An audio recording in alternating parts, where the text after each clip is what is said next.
You're in the Business Insurance Zone with me, Steve Savant, national financial columnist and color commentator. This week on The Biz, our Women in Money series. And on today's show, our very special guest, the host of Financially Wise Women from Los Angeles, Brittany Castor, certified financial planner.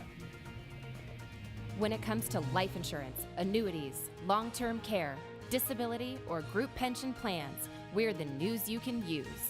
Well, welcome everyone to the Business Insurance Zone. I'm your host, Steve Savant, and we're broadcasting live to a nationwide audience of financial professionals right here in Fountain Hills, Arizona, home of America's largest fountain. And with me today, financially wise, Brittany Castor. Well, welcome to the show, Brittany. Hi, thank you for having me. I'm glad to have you, and I have to say, I am looking at the next generation of certified financial planners. I mean, to have somebody in the millennial generation on our show is kind of exciting. Yes. I mean, and not only that, but not only is Brittany the next generation coming up, but she has an ebook out.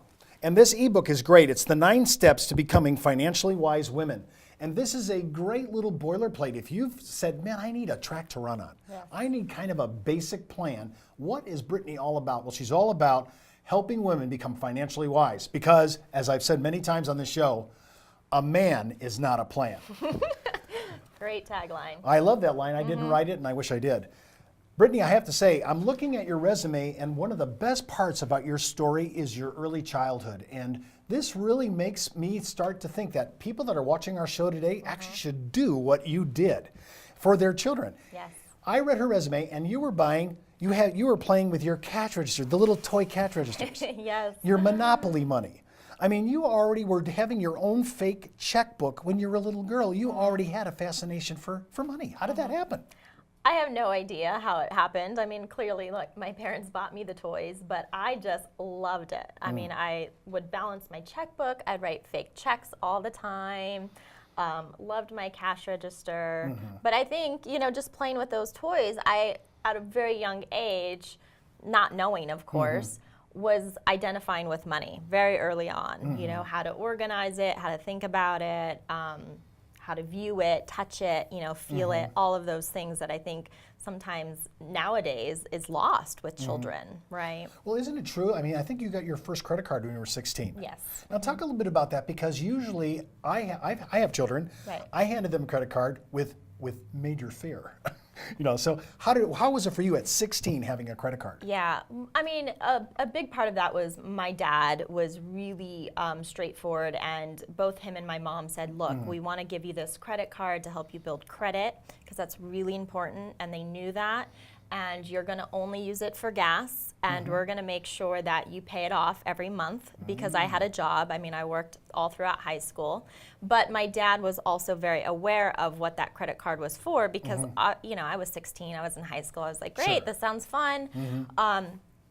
But their help and their guidance just on that basic level of have a credit card, pay it off every month. I mean, it was perfect experience at that time in high school. What about women with credit cards now? I mean, a lot of people, single gals, people coming out of divorces, older women whose husbands have passed on. A lot of this, in our old way of doing culture, from a financial point of view, we did not, I mean, really, it wasn't in their name. Now all of a sudden we're trying to move into it where women are treated equally, and one of the equal places are credit cards. I mean, that to me is a real issue. Yeah. I mean, I feel like it's equal in a lot of areas, but I think credit cards, especially for both men and women, it's still a very sticky subject and confusing area. We know what we should be doing with our, we know we shouldn't buy more than, we can afford every month, but it's that very quick and easy swipe, and now we don't even need the credit card. It's all through PayPal or online. You just click, click, click, right? So it's a very emotional thing these days, and I think that's where we need to shift our awareness into, is figuring out what is that emotional roadblock or that emotional drive forcing us to use our credit card more than we should. They're marketing to our soul all the time. These advertisers got us down in demographics. I noticed in your book, in your ebook, Financially Wise Women, that one of your first things is to know where you've come from financially. And a lot of people, a lot of women, really don't know if they have a history.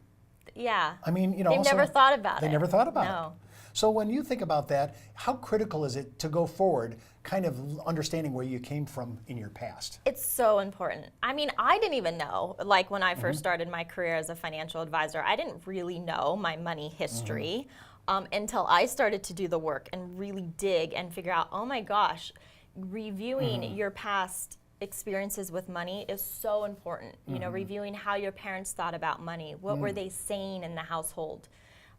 Did they say things like, we don't have enough money, or money is the root of all evil? Or were they coming from a positive perspective and mindset saying like, oh, we have money for that, or, you know, money's great and we could use it to support the life that we want.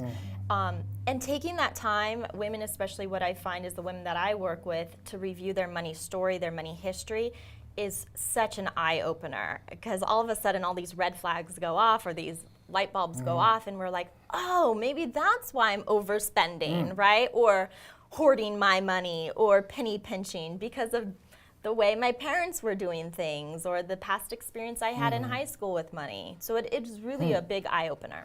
Well, it's really astonishing to me, because I don't really see men reviewing their history like that or looking at their past.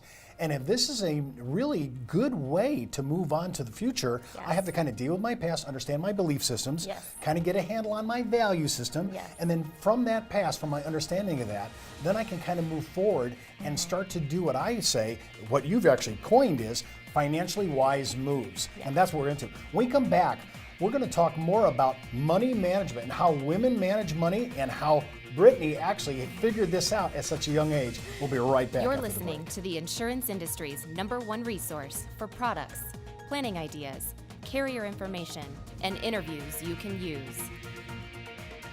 When it comes to life insurance, annuities, long-term care, disability, or group pension plans, we're the news you can use. Did you know the average 401k runs out of money just 7 to 8 years into retirement? Time Magazine, the Wall Street Journal, and many other publications have warned of the difficulty of saving with a 401k. But what if there was a way to create tax-free lifetime retirement income with no stock market risk? Good news, there is. You know, living in fear of the next market dive is not the way I want to live my life. Why would I go out there and take on risk when I don't need to? I have a lot less stress knowing I can't lose any more of my retirement savings in the stock market. Call now to receive your free, no-obligation analysis of what this retirement vehicle could do for you, a comparison to your current retirement plan, and a free video that explains this exciting opportunity. Start planning a retirement you can enjoy instead of worrying about future tax increases and stock market losses. Creating income that will last your entire life is the most important thing you'll ever do. Take control of your future. Call now for your free analysis, comparison, and video. Well, welcome back to the Business Insurance Zone. I'm Steve Savant with Brittany Castor. And remember, you can order today's giveaways at thebiz@brokersalliance.com. And what are we giving away? Well, we're giving away the 5-part video series on women and money with Dr. Barb Provost. And we're going to be giving away Brittany's ebook, Financially Wise Women, and you can just go ahead and order it. We'll just make sure you get it. It's just really great. And remember, anything we talk about, although we're not really talking taxes per se today, but anything we talk about, always go to your tax advisor, and if you're FINRA licensed, your broker dealer, compliance officer, before moving forward with anything that we talk about on this show. And what are we talking about today? Women and money, and I'd like to go like this, comma, your practice, because really that's what we're talking about here. Yes. You want to build out your business. We talked about women being the #1 referral base. Not, the guys aren't even close. The statistics are unbelievable. If you can really develop a connection, a community, a worldview of how women are actually now running the country. 60% of all the money in America, and by the way, it's just only going to get bigger with the World War II and Korean guys gone. Mom and her baby boomer daughter have the purse strings now. You need to learn how to speak to women. It's like going back to learning how to dating all over again. Yes.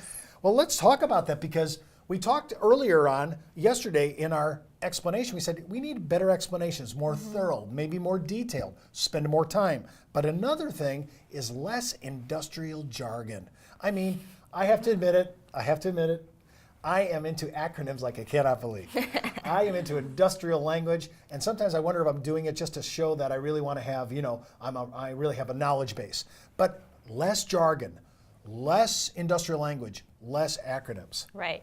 Definitely. We want things simple. Keep it simple. There's an acronym we could use, KISS. Keep it simple, silly.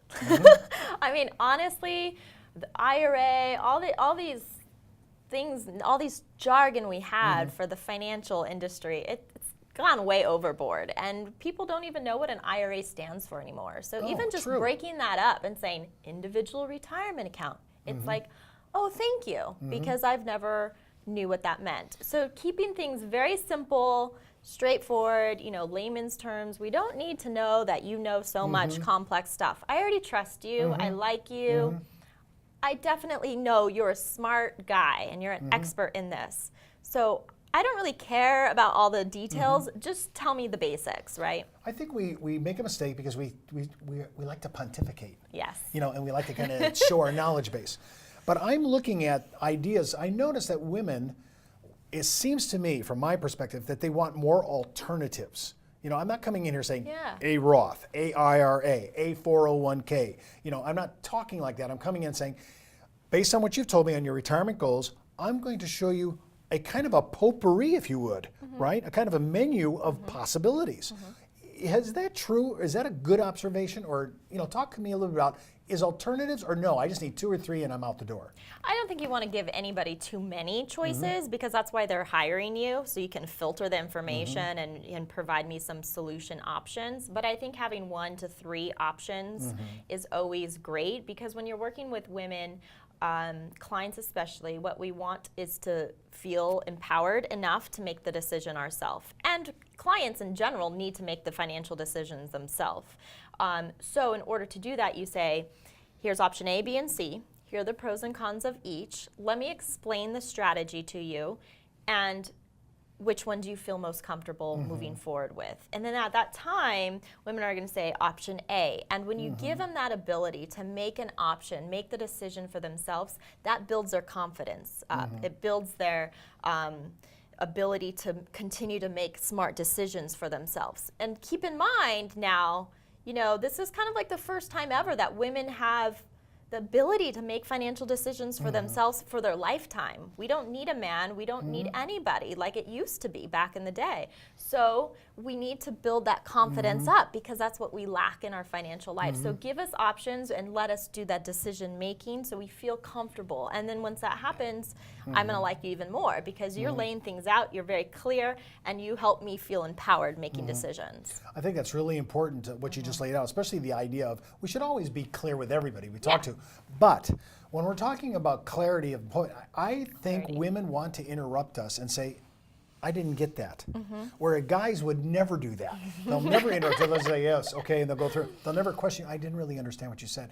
Whereas I've seen women are much braver, I think, that would come and say, I'm not really sure I understood what you just said. Can you explain it? And I think clarity is a huge issue of closing. I mean, if I'm clear and I try to take out every superlative, every adjective I can, and give a good, solid explanation, clear and easy, as you said, keep it simple. Silly. I thought it was always keep it simple, stupid, but okay. I like silly. Another thing that I'm looking at is the process. I mean, we think differently about buying. Guys think differently. I buy a Lexus over an Avalon.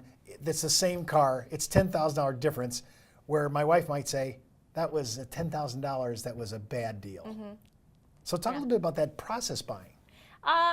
You see it in different areas, right? Because women still do impulse buying. Shopping is one of our weaknesses. But I think in general, women are aware of all the things that we need to be doing. We're a little bit more holistic the way that we think, and we're a little bit more proactive, and we know, oh, okay, it's not really practical to buy a Lexus when I know Jimmy's private school tuition is coming up next year and I need to start saving for that. So we're already thinking in the future, and that affects the decisions we're making today. That is a major issue to put your finger on. They're always thinking of the future. I think we think more like today. Oh boy.